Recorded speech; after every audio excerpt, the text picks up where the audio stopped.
coach, uh, outright Big Sky regular season champs, coming off that win against Idaho. How are y'all just feeling heading into Sunday's matchup? Well, I think it put us in a better mental and physical space. After the Sac State loss, it was just a matter of getting the right mentality, getting the right edge heading into the tournament, and kind of got our defense back on what it needed to do. After not seeing Mara the last 3 games, any updates on her before going down to Boise? Yeah, she's progressing really well. I think we were very intentional about making sure she's making the steps that she needs to be ready for Boise. You talked about, the addition of Esme and how you've seen her grow as a defender. I guess now that the whole regular season's under her belt, how did she, fit this team's identity when it comes to that? I feel like Esme could fit anybody's identity. When you're asking her to do something in your system, she picks it up the first time. And I know she's somewhere in the Big Sky standings with her steals per game, but her instincts are just really, really good. And if you have kids that are willing to play both ends of the floor, you can really have an impact. And she's certainly that. How does you've been a part of this for a long time, obviously.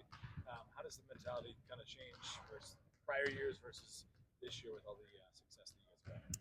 I think we've just really been focused on getting better every day. We talk about moving the needle. You don't make big progression every day. You just need to get better every day. And I think that's where you trust the process of your work ethic, your champion habits, making sure that you bring those to the table because every day you've got to bring it because anybody can beat you on a given night. You talked about getting back to those championship habits last game. What was it in that Sacramento State game that you guys weren't doing that you wanted them to see?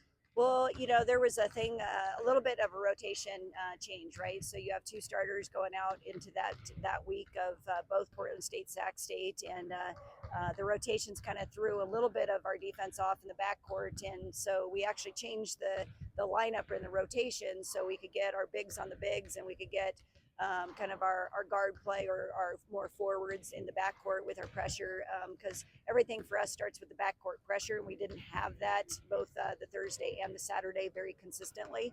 And so I think changing up a little bit of the rotation and really getting after all of us, right? So I'm as accountable as anybody.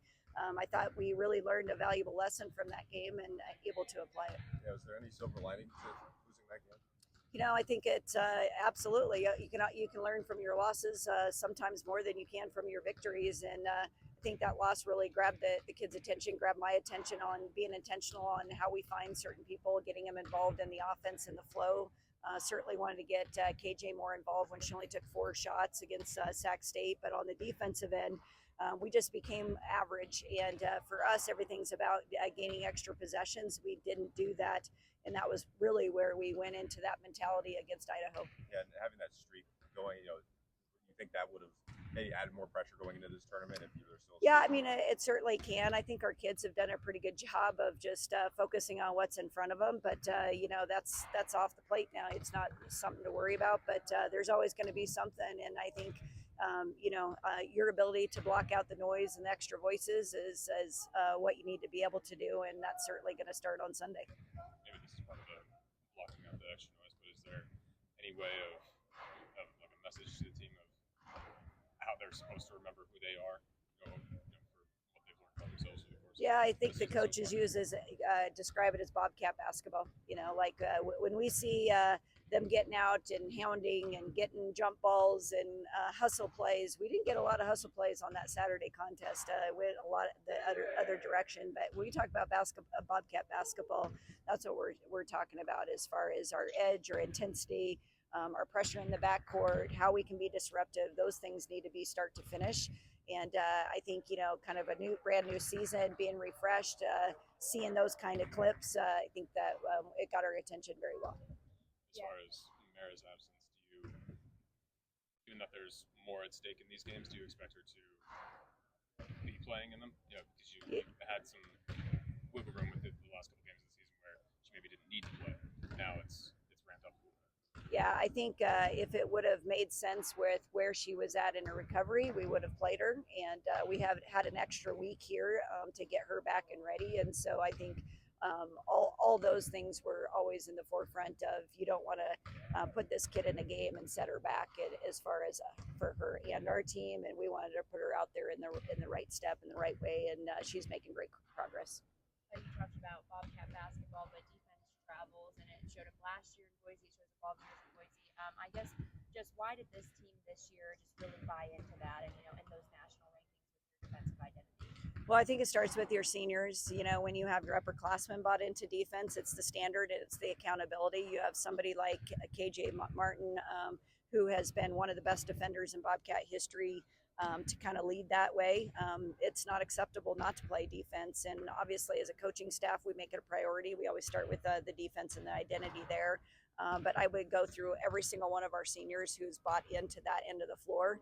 And they have been able to take their run through Boise with that defense. So we do have experience in those situations, or underclassmen we've recruited because they love to play defense. So this roster is about out competing, outworking, and that is what it's going to take in Boise, because everybody's going to be out there giving their all. Yeah, even yesterday, Parker asked Logie what stands out most about your team, and he was like, I'm almost nervous talking about it because I don't want to turn the ball over. But what kind of, when you hear something like that, and just nationally, this defense, how well it's known this year, just what does that mean to you as a coach?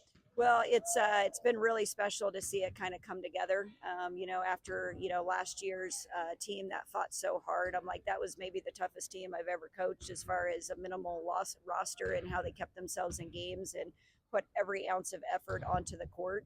But we really had to do a lot in the half court and not stretch ourselves because of the rotation and the numbers. Whereas, getting healthy kids back and bringing newcomers in and seeing that all the way through to see what they've been capable of doing, 94 feet, a little bit more extended. It's been a lot of fun, and excited to see what they can accomplish in Boise. How would you kind of describe Izzy's season, going from not playing a lot to starting this last game and getting more minutes now? I think she's a great example of just always being ready. We talk a lot with this program that it's going to take a lot of sacrifice, that you could go through every kid on the adjustments we've had to make with maximizing the depth of our roster. And a lot of our underclassmen that played big minutes had to drop on some minutes with the experience that we gained and brought in. And Izzy, she has been a selfless teammate all season long.